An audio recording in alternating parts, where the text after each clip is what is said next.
구독자 여러분 안녕하십니까. 겨울인생입니다. 지난 월요일에는 코로나 시절에도 걸리지 않았던 코로나를 제가 걸리는 바람에 목소리가 좀 우렁차지 않더라도 이해해 주셨으면 감사하겠습니다. 아무튼 최대한 성실하게 분석방송 이어가도록 하겠습니다. 승무패 32회차는 K리그에서 5경기, 그리고 K리그2에서 4경기와 J리그에서 5경기가 편성되어 있습니다. 31회차는 굉장히 많은 1등이 나왔죠. 1등 적중자분들 외에는 적중 축하금 정도를 수령하시고 종료된 회차였습니다. 겨울인생의 축구 이야기 멤버십 가족님 가운데서도 2등 적중자님이 나오셨죠. SH 가족님께서 톡으로 보내주신 2등 적중용지는 훨씬 더 큰 적중금을 수령하셨으면 하는 바람에서 인트로에 게재하지는 않았습니다. 하지만 제가 정중히 간직하고 있다가 SH님의 적중 히스토리 수첩에 하나하나 소중하게 보관하도록 하겠습니다. 아무리 적중금이 미미하다 하지만 그래도 2등에 적중하셨는데 축하는 드려야겠죠. SH 가족님 31회차 2등 적중을 진심으로 축하드립니다. 자, 그럼 32회차 1부 방송을 출발하기에 앞서 구독과 좋아요, 알림 설정 부탁드리고요. 32회차는 1, 2부로 나누어서 편성되었고 1부는 K리그2 4경기와 J리그 5경기의 분석 영상으로 함께 하시겠습니다. 모든 구간의 예상 라인은 1000원짜리 단식 구간으로 설정했고요. 마지막 시간까지 변수를 체크한 후 최종 확정 구간 방송 때는 8,000원 복식 구간으로 도전해 보겠습니다. 32회차는 14번 경기부터 거꾸로 한번 분석해 보겠습니다. 뭔가 안 풀릴 때는 뒤집어서 분석해보는 루틴을 가지신 분들을 위해서 14번 경기부터 오랜만에 출발을 해보겠습니다. 14번 경기는 성남과 천안의 경기고요. 천안은 김태환 감독이 선수들을 전술적으로 아주 잘 조련한 느낌입니다. 상무를 지휘할 때보다 카리스마는 줄어든 느낌이지만 적재적소에 전술적으로 잘 기생하는 능동적인 선수들로 재탄생시키지 않았나 사료가 됩니다. 얼리 크로스를 피니시하는 모타의 위치 선정 능력과 간결한 파이널 동작은 천안의 제일 옵션으로 손색이 없어 보이고요. 파울리뇨의 집중력 또한 상대팀의 경계 대상으로 공포감을 줄 만한 플레이를 보여주고 있습니다. 포항, 울산, 전북을 거쳐서 천안을 거듭나게 하고 있는 백전노장 신영민의 존재는 세컨서드에서의 경쟁력, 특히 천안 미들 라인업들의 순간적인 압박으로 만들어내는 인터셉트는 곧장 빅찬스로 이어지게 하고 또 모타의 장점을 극대화시켜주는 모습입니다.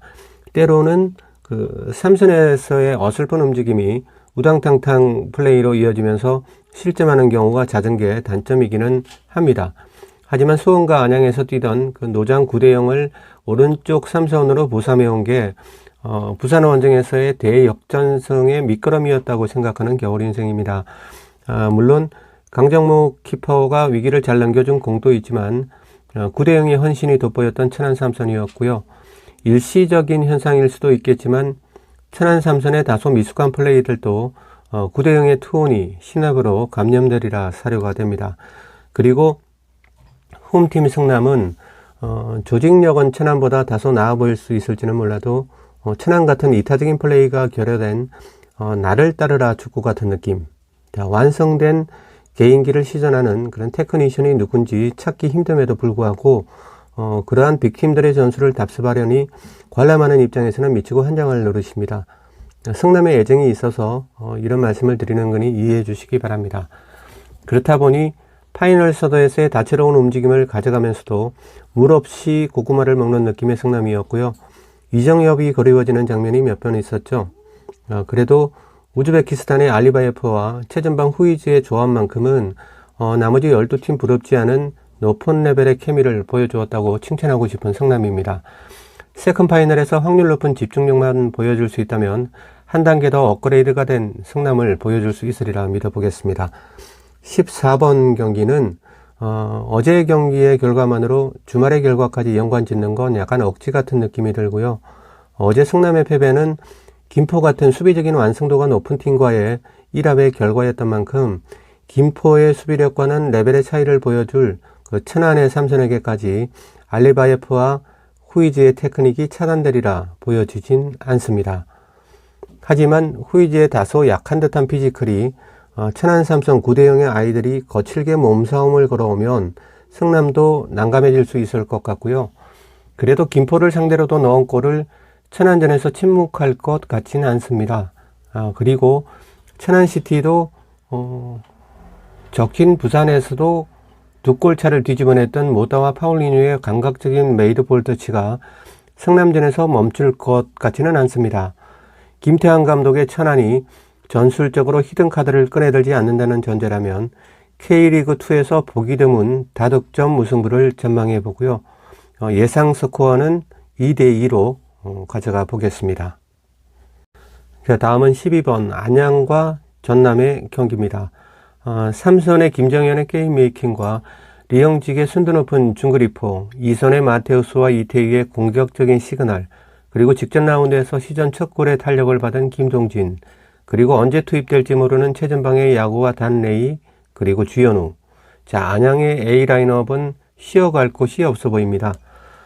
전남전에서는 유일하게 일주일 동안의 긴 휴식을 취하고 홈에서 경기를 치르는 팀답게 지난 라운드에서 안양만 경기를 치르지 않았죠. 그래서 안양은 일주일을 통으로 휴식을 취했습니다. 거기다가 또 홈 경기를 치르게 되는 주말입니다. 자, 1, 2, 3선 모두 전천으로 공격적인 시그널을 가져갈 것으로 보여지는 안양이고, 미스플레이가 잦은 전남의 측면 3선을 감안하면 양쪽 발 모두 파이널의 도구로 손색이 없는 야구의 오른쪽과 김동준의 왼쪽에서 골메이더의 세레모니가 나올 것 같습니다. 자, 일주일 동안 세이브된 체력은 리그 최소 실점의 안양 삼선이 더욱 견고해질 것 같은 주말 홈 경기라고 사료가 됩니다. 자, 원정팀 전남은 주중 경기에서 최소 실점 2위 팀과 경기를 했죠. 그리고 주말 경기에서는 최소 실점 1위 팀과 2연전을 치르게 되는 험난한 일정입니다. 주중 청주와의 경기에서도 골은 넣었지만 그 발디비아의 PK 득점이었죠. 주말 안양 원정에서도 공격적인 전남의 필드골은 소원해 보이고요. 그렇지만 발디비아의 감각적인 골 궤적은 언제 어느 팀과의 경기에서도 메이드를 하더라도 놀랄 일은 아닐 거라 사료됩니다. 거기에다가 직전 주중 경기에선 부진했던 몬타노의 세컨 파이널의 위협도 항시 도사리고 있고 김종민의 하프스페이스의 정확한 패싱 능력도 간과해서는 안 될 안양으로 사료가 됩니다. 12번 경기는 주중 경기 없이 세이브에 둔 안양의 앞선 피지컬이 점유율을 지배하는 양상으로 흐를 것으로 가늠해 볼 수가 있겠습니다. 전남 발디비아의 정확한 킥 능력을 감안한다면 안양이 위험지역에서 세트피스 상황을 내어주지 않는 조심스러운 경기력만 유지해낼 수 있다면 안양의 손쉬운 승리를 전망해 보겠습니다. 그리고 전남은 천안이 지난 주말 안양과의 경기에서 보여주었던 중원의 강한 압박, 이날 안양과의 후반전에서 거침없이 몰아붙였던 천안 경기력의 원천은 중원의 집중력과 압박 플레이로 인터셉트한 부분이 출발점이었다는 점을 상기해 볼 필요가 있고요. 이날 천안의 전술을 전남이 벤치마킹해도 괜찮지 않을까 그런 생각도 해보고 있습니다. 원볼란치 포지션의 조지훈과 최봉진 키퍼만 집중력을 가져준다면 어이웨어의 결과도 배제할 수 없는 12번 대상 경기로 보여지기는 합니다. 하지만 전남 이선의 지나친 공격 본능은 그 충분한 휴식을 취한 안양 삼선 라인이라는 점을 대입해 보았을 때 부메랑이 되어서 전남에게로 돌아갈 가능성이 커 보이고요. 이선의 공격 편대와 원볼란치 조지훈과의 간격이 멀어지면 멀어질수록 패배의 기운은 전남에게 드리워진다라고 결론 짓고 싶은 겨울 인생입니다. 안양의 파상 공세를 감당할 만한 삼선의 안정감을 전남은 반드시 정비한 후에 안양으로 출발해야 하지 않을까 생각해 봅니다.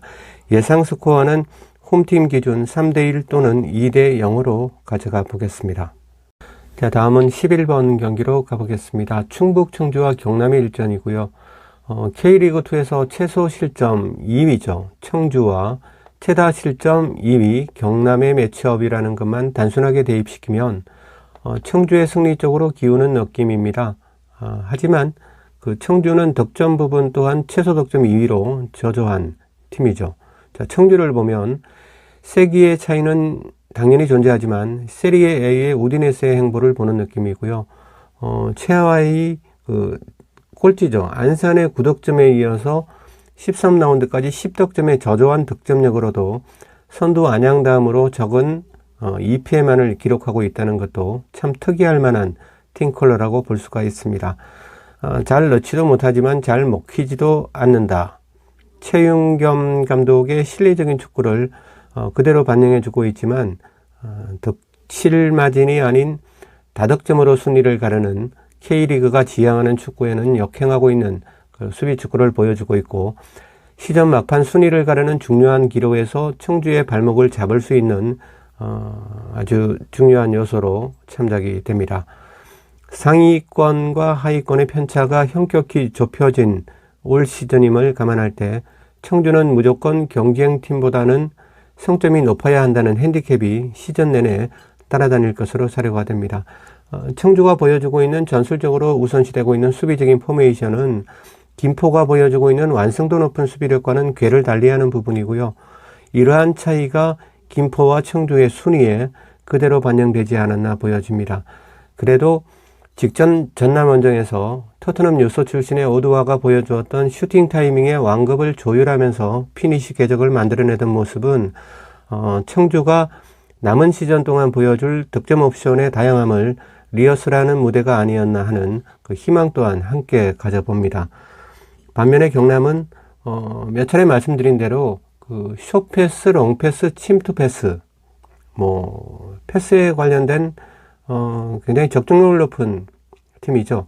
그래서 전진 패스로 파이널 서드까지 진격하는 모습, 그리고 찬스다 싶으면 메이드와 상관없이 망설임 없는 슈팅의 빈도수는 라리가 시절의 레반떼를 보는 듯하다고 말씀을 드렸을 겁니다.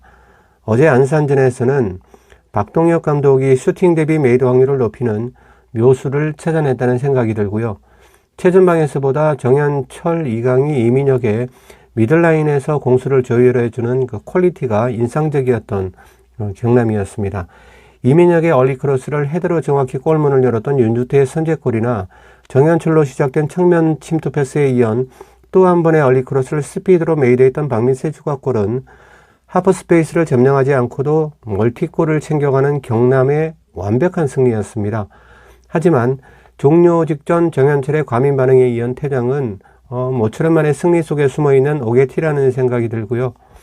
시즌 첫 연승으로 탄력을 이어가고 싶은 박동혁 감독에게는 머리 아픈 숙제를 남긴 꼴이 되었습니다. 11번 경기는 경남의 중원에 정현철의 무게감을 대체해야 하는 리스크를 박동혁 감독이 어떤 해안을 찾아내느냐가 관건일 것으로 보이고요.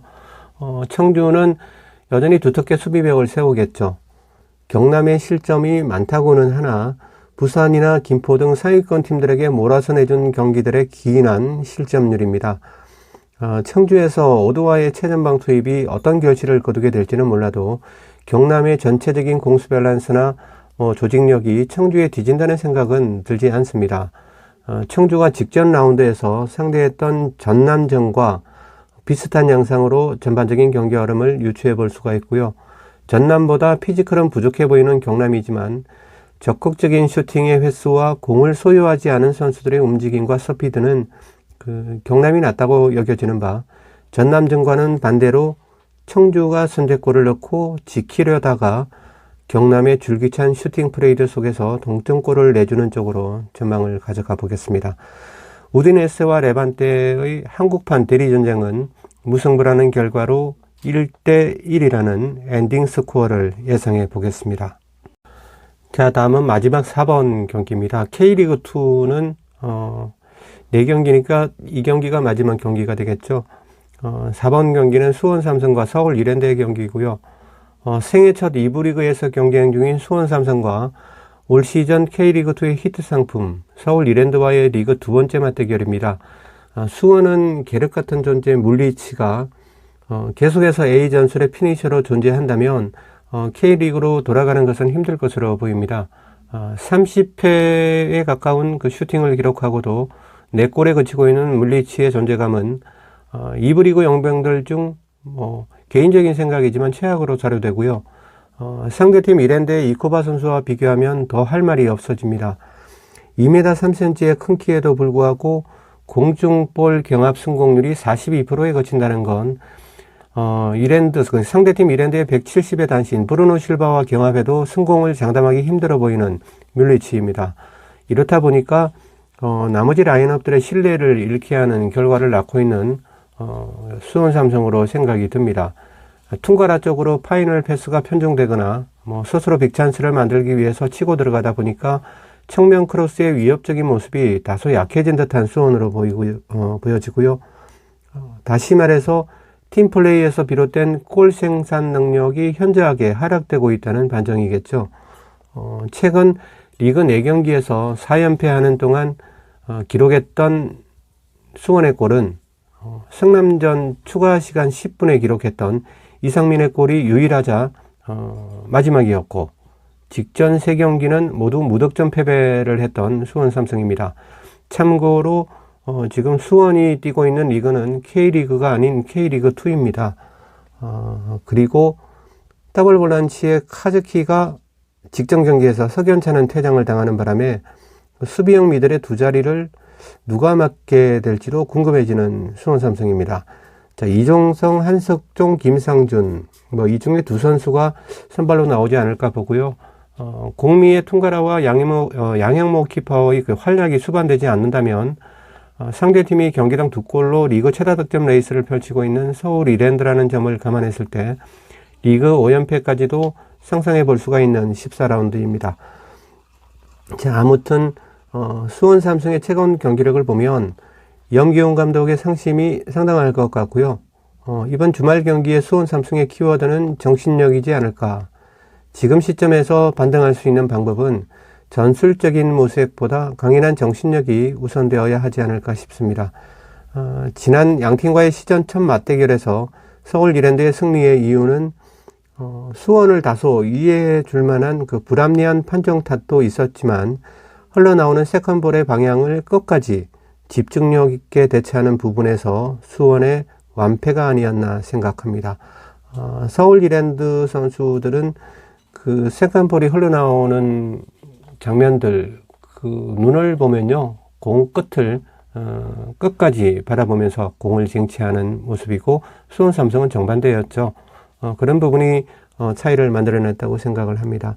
한편 그 이랜드는 아산에게 5대0, 안산에게 3대0, 천안에게는 4대0이라는 K리그2에서는 진기명기에 속하는 원더골 갈라쇼를 펼치다가 똑같은 공격적인 원볼란치의 4-1-4-1 포메이션으로 전남이죠. 4-1-4-1 포메 하면은 서울 이랜드하고 전남이 4-1-4-1 포메이션으로 똑같은 그 메찰라 형태의 공격적인 포메이션을 사용하고 있습니다. 그래서 이 똑같은 원볼란치를 쓰고 있는 전남전에서 버저비트를 맞고 기세가 꺾이는 듯 했습니다. 이랜드가 그 아산에게 5대0, 안산에게 3대0, 천안에게 4대0 이 3경기 동안에 12골을 넣었거든요. 그래서 정말 올 시즌은 쇼킹한 팀이 탄생을 했구나 했는데 이 같은 포메이션을 사용하는 전남에게 물론 경기는 좀 지배했던 경기였지만 막판에 80 몇 분인가요? 그리고 경기 직전에 동점골과 역전골을 내주면서 전남에게 패했던 그러면서 좀 기세가 꺾이는 듯 했는데 지난 주중에 또 부천을 불러들여서 승점 1점을 추가하면서 잠시 승고르기에 들어간 상황입니다. 부천전 첫 골 장면에서 보여준 박민수의 왼발로 감아올리는 얼리크로스는 일품 중의 일품이었고요. 크로스 직전 물밀듯이 동일 선상에서 치닫는 1, 2선 5명의 그 위치 선정 능력은 왜 서울 이랜드가 리그 최다 득점을 기록하고 있는지 여실히 보여주는 장면이기도 했습니다. 하프스페이스는 이랜드를 위해 존재하는 공간인 듯 했고요. 상대가 90분 내내 하이텐션 속에서 경기를 치르게 하는 능력은 리그 절대 1강 안양과 비교해도 손색 없는 경기력을 보여주고 있는 서울 이랜드입니다. 4번 경기는 카즈키가 결장하고 밀리치의 매력 상태가 개선되지 않았다는 전제라면 퉁가라와 국내 선수들의 조합에서 골을 만들어내야 한다는 이야기인데 대략 난감하기는 합니다. 그래도 일부 리그에서 내려온 팀의 4연패도 낯설지만 5연패라는 그림은 뭔가 좀 그렇죠. 수원의 2부 리그 5연패라는 결과를 우리가 보게 된다면 어딘가에서 살승부를 작성하게 되는 계기가 될 것 같기도 하고 남의 일 같지 않고 마음이 착잡합니다. 아무튼 토요일 저녁 수원 월드컵 경기장에 그라운드로 나서는 수원 삼성의 11의 표정에는 비장함이 가득하지 않을까 보고요. 수원의 국내 선수들이 이랜드의 원볼란치 오스마르를 고립시키는 데만 성공한다면 브루노 실바와 이코바의 피니시 장면을 아주 많이 제어할 수도 있지 않을까 사료가 됩니다. 이랜드 1, 2선의 움직임을 평범한 조합으로 만들기 위한 수원 삼성의 오스마르 잡기가 예상되고요. 절제절명의 위기에서 수원의 물리치가 속죄의 한 방을 기록하기 위해서라도 중앙 백라인까지 헬파하는 오스마르의 존재감을 지울 수 있는 수원 벤치의 해안이 필요한 시점이라고 보여집니다. 서울 이랜드의 일방적인 공세를 눈물겨운 투혼으로 막아내는 수원의 반등의 배팅 구간을 설정해 볼 예정입니다. 수원 삼성이 길었던 연패를 투혼의 승리로 반등하느냐 아니면 무승부로 반등의 교두보를 만드느냐 여기에서 많은 고민을 했고요. 최종 스코어를 홈팀 기준 2대1과 1대1을 두고 또 한 번 숨막히는 고민을 했습니다. 4번 경기의 예상 스코어는 홈팀 기준 2대1로 가져가 보겠습니다. 그리고 J리그 5경기는 주중에 러방컵 경기를 치른 팀이 많기 때문에 선발 라인업이 예상 결과와 직결되리라 사료가 됩니다. 하지만 32회차 마감일은 토요일이고 J리그 5경기는 일요일에 치러지고 아무리 헌신을 기울여 분석해봤자 결과와는 매칭이 되지 않는 무용지물이 될 가능성이 높기 때문에 현 시점의 해외 배당의 흐름과 느낌만으로 픽을 해봤습니다. 5번 경기로 바로 가보겠습니다. 자, 5번 경기는 고베와 도쿄베레디의 일전이고요. 홈이었지만 히로시마와 접전 끝에 컵 경기에서 탈락한 도쿄베레디보다 원정이었지만 3부 리그 도야마 원정길에서 원하는 대로 로테를 돌리고 홈으로 돌아온 고베의 승리 구간을 담아가 보겠지만 고베가 도야마에게 PK 패배를 당한 부분이 고베 라인업들의 멘탈에 어떤 변수가 될지는 조금은 생각해 봐야 할 부분으로 사료가 됩니다. 자, 그리고 6번 경기. 자, 도쿄FC와 간바 오사카의 경기고요. 도쿄는 주중 사간도수 원정 컵 경기에서 PK 승리로 넥스트 스테이지로 올라갔고요.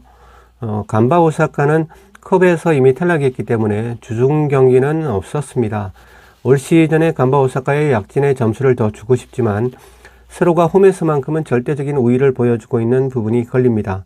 직전 3년 동안 도쿄 원정 성적이 0대1, 0대2, 그리고 0대3이라는 한 단계씩, 한 점씩 올라오네요. 그래서 올 시즌은 0대4로 가는 게 아닌가 좀 불안하기는 했지만 간바 오사카의 달라진 올 시즌의 경기력을 감안해서 다시 0대0 원점으로 돌아가는 그림을 그려보았습니다. 자, 다음은 7번 경기로 가보도록 하겠습니다. 나고야와 교토상가의 일전입니다. 7번 경기는 해외 배당의 흐름에만 주목을 했습니다. 1.85부터 스타트했던 나고야의 초기 배당만 해도 찝찝한데 지금 현 시각은 2.00까지 상승을 했고요. 무승부 배당이 3.20, 원정 배당이 3.90의 흐름에서 소강 상태로 접어든 느낌입니다. 나고야가 첫 초기 배당이 1.85였거든요. 근데 지금은 2.00입니다. 아무튼 교토상가는 컵 경기를 이미 벌였기 때문에 주중에 경기가 없었다는 부분이 일단은 조금은 이 원정팀을 가져가는 부분에서 첫 번째 요소, 그리고 리그 5연패에서 막다른 골목에 들어섰다는 절박함, 자, 이런 부분을 두 번째 요소, 그리고 리그 2승이 리그에서 지금 모두 거둔 선수가 두 번의 승리를 거뒀는데 모두 원정 경기였다는 그런 우연의 일치, 자, 이런 부분을 또 세 번째 요소, 그리고 원정에서 2승을 거두었던 상대가 가와사키와 고베였다는 강팀을 상대로 이변을 연출했던 교토상가라는 부분. 자, 여기에서 네 번째 요소. 하지만 이런 요소를 모두 배제하고 오로지 해외 배당 흐름에만 관심을 가져본 7번 경기였습니다. 홈 패배 구간을 먼저 선택을 하고 그러고 나서 보니까 그런 요소들이 보였던 거죠.